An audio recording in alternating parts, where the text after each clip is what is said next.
I think fundamentally the world communicates differently today. And yes, we're back in person, but this is my first day in the office. Tomorrow I'll be working from home. Next week I'll probably have a mix of both.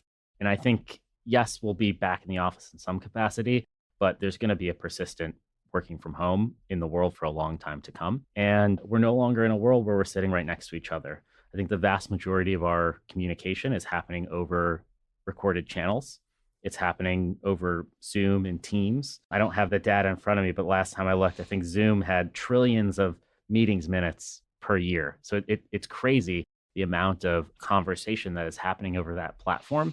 And a couple of years ago, there wasn't any. And so the way that people communicate is different. And for compliance teams, you need to be aware that misconduct could be happening over those lines.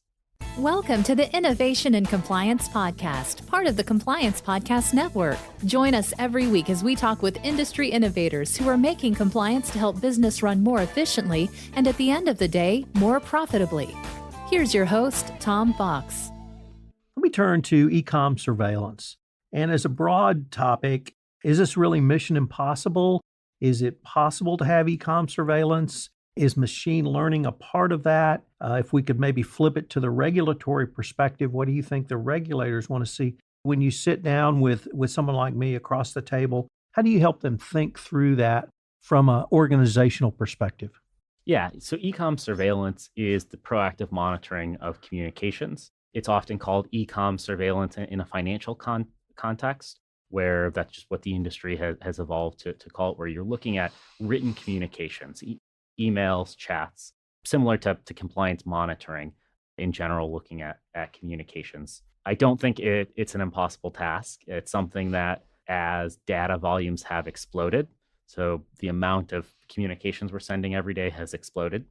The variety of data sources that we need to monitor has exploded. 10 years ago, 15 years ago, would have been just email, and then email and Skype and other chat messaging systems. Today, it could be 100 different systems, Slack and Zoom and Teams and Bloomberg Chat and ICE Chat. It's hundreds of different systems. And so it's become a lot harder. And I think in regulated organizations, employees that want to do some form of misconduct, if you're at a bank, you're being monitored, and that compliance teams are obligated to look for collusive behavior, insider dealing. And so they're using code language. They're consciously doing what they can to avoid detection. So it's hard, but technology has come a long way, and it's kept pace with the evolution in communication sources. So now technology is available to capture every data source that's out there. And if you're at a bank, you won't be able to deploy a new communication source without the ability to capture it. So every data source that's widely used today, we need the ability to proactively monitor it. We've talked about artificial intelligence, machine learning models. We deploy dozens of different tools that empower a compliance officer to really focus on what's important. And at the end of the day, it's about being risk-based. It's about focusing on your highest risks in the organization, defining them in advance, defining the population that is susceptible to that risk, and focusing your energy on reviewing alerts that seem the highest risk within those categories. So it's definitely a journey. The industry has come a long way in the past few years, and I'm super excited to see the continued innovation in what's to come. I'd now like to turn to maybe that veiled land of the future, but we started this podcast kind of jokingly talking about the last time we got together, and it was pre-pandemic, but I was wondering if you could tell us about how you saw the approach to data management and cybersecurity change over the course of the pandemic. Obviously, the biggest change was work from home. Now we're sitting here in your offices, so we can talk about return to work. But could you kind of walk us through what you saw and the relativity trace response to what businesses were asking for? Yeah, I think fundamentally the world communicates differently today. And yes, we're back in person, but this is my first day in the office. Tomorrow I'll be working from home. Next week, I'll probably have a mix of both. And I think, yes, we'll be back in the office in some capacity, but there's going to be a persistent working from home in the world for a long time to come. And we're no longer in a world where we're sitting right next to each other. I think the vast majority of our communication is happening over recorded channels. It's happening over Zoom and Teams. I don't have the data in front of me, but last time I looked, I think Zoom had trillions of meetings minutes per year. So it's crazy the amount of conversation that is happening over that platform. And a couple of years ago, there wasn't any. And so the way that people communicate is different. And for compliance teams, you need to be aware that misconduct could be happening over those lines. And it's not just that they communicate differently, there's way more voice communication that has been happening. And so, specifically, if I look to our financial customers, the amount of voice business that is happening over Zoom and Teams and other voice channels has skyrocketed. Regulators have been very clear that you need to capture and record that voice data. And we've had an explosion in the number of customers that are required to monitor that data as well. And so, we've seen our customers ask for more and more data sources that they need to capture. They've asked for more and more types of data sources to capture, including audio. And we've needed to invest a lot to keep pace with the evolution of the world's communication habits. We've also operated in a world where compliance teams are no longer sitting next to each other. So you can't just go over to your shoulder, say, hey, Tom, have you heard of this person, or how's this case doing, or this investigation, how's it going? A lot of the collaboration between compliance teams, you need systems to manage that collaboration, case management tools, review tools to manage what could be hundreds of people working on dozens of investigations across the organization. And so we've also built technology that allows compliance teams to no longer use Excel or SharePoint or other tools to manage their own internal processes. We'd like that all centralized in the system where the actual compliance monitoring is happening. So those are kind of the two major trends that we're seeing. For a large part of this podcast, Jordan, we've been focusing on Relativity Trace and how you assist customers and your customer base. But let me now change to the regulators. Early on in the pandemic, the regulators basically said, don't stop doing compliance. Yeah. But it became much more sophisticated. They continued robust enforcement. On January 1 of this year, we had a major change to the anti-money laundering laws of the United States with an amendment to the Bank Secrecy Act. So we have both movement forward on the regulatory front. We have movement forward on the enforcement front from regulators.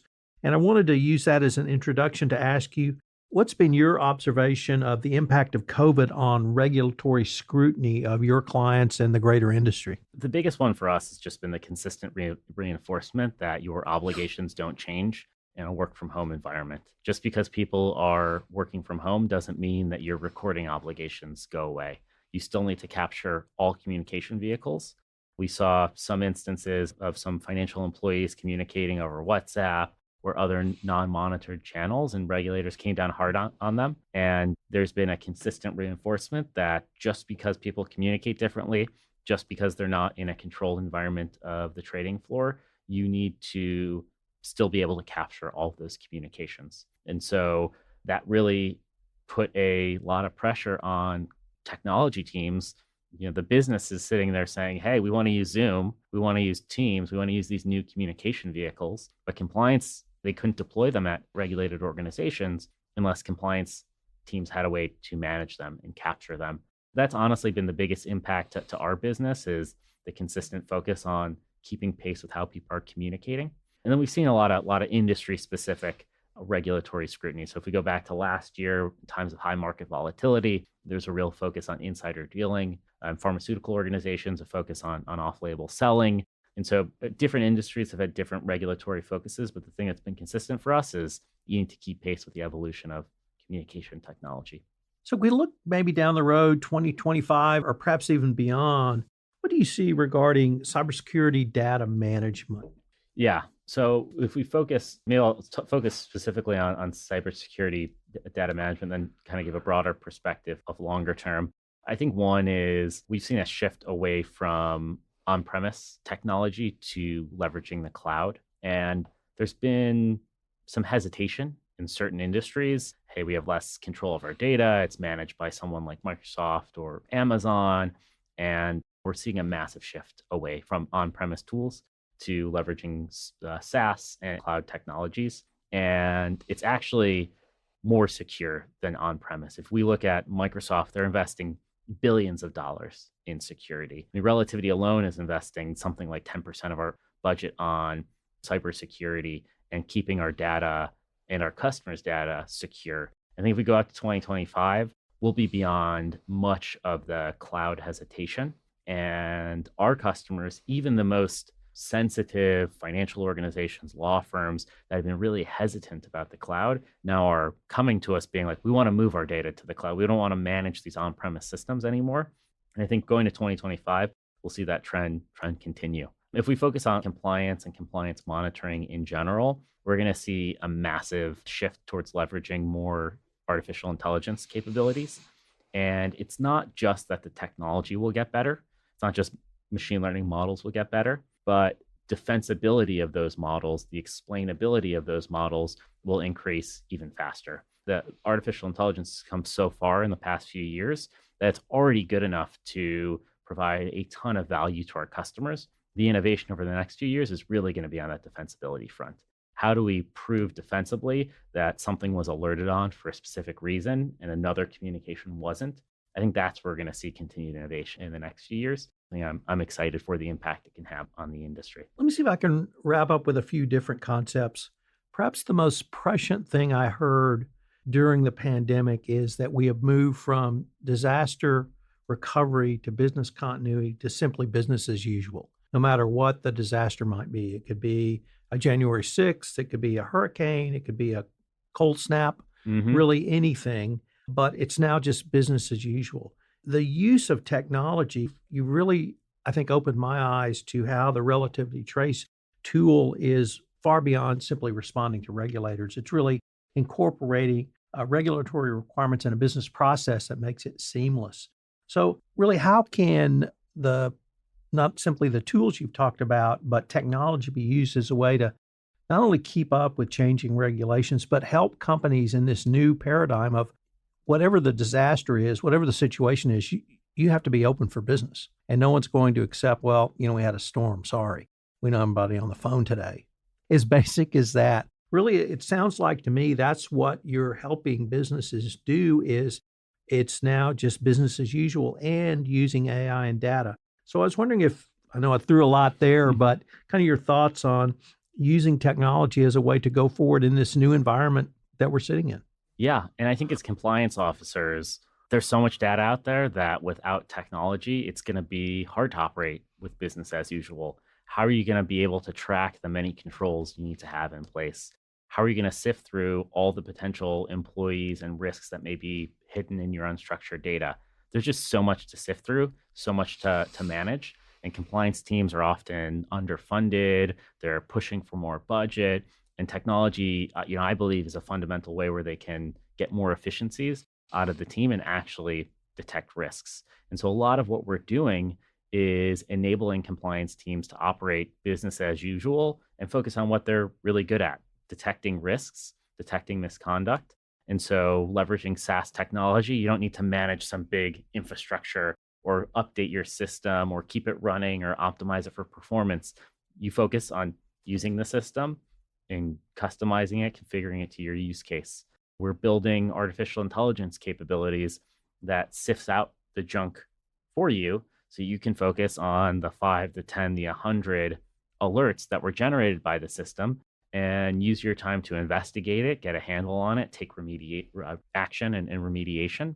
And so we're trying to enable our teams to focus on, what they want to focus on and not all of the other effort that's around the core job of a compliance officer. Well, Jordan, unfortunately, we are near the end of our time, but I wanted to thank you. I can't think of a better way for me and the Compliance Podcast Network to come out of this pandemic, but to interview you in person again at the Relativity Trace recording studio. We have to have a shout out there. But if our listeners wanted any more information on yourself or any of the topics we've touched upon or Relativity, where can they go?